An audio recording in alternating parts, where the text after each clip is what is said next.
a perfect girl? Are you pretty? Oh my gosh, she's so good. Look back at me. It all started when Christine O'Brien was asked to photograph dogs from local shelters to help them get adopted through social media.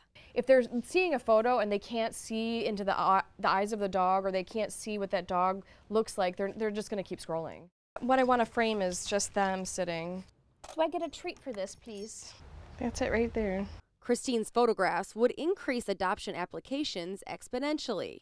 That's when she realized that she had a knack for photographing animals. So she left her full-time job and started her own business, Rough Life Photography. Do you like to bark? I stay busy with the rescue work, but I also have this where people hire me to come do, especially with families that have maybe hard to handle dogs.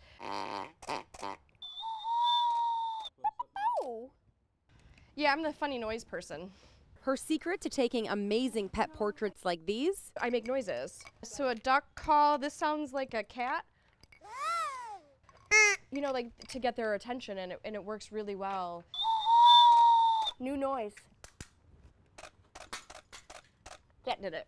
I got it there. Christine photographs everything from pet weddings to engagement shoots. She's even asked to document a pet's final days. I have requests all the time for end-of-life sessions when they realize that their pet is ending, or they only have a few weeks or a few months left. It's tough, but at the same time, it's very rewarding because they will have those images forever, even after their pets are gone. Charlie, what's this? That's perfect. After 8 years in pet photography, Christine says it still doesn't feel like work. She says animals are the absolute best to work with because they never ask to be photoshopped. The goal of mine is to meet as many animals, especially rescue animals, and to help save their lives. That was it. That's how I do it.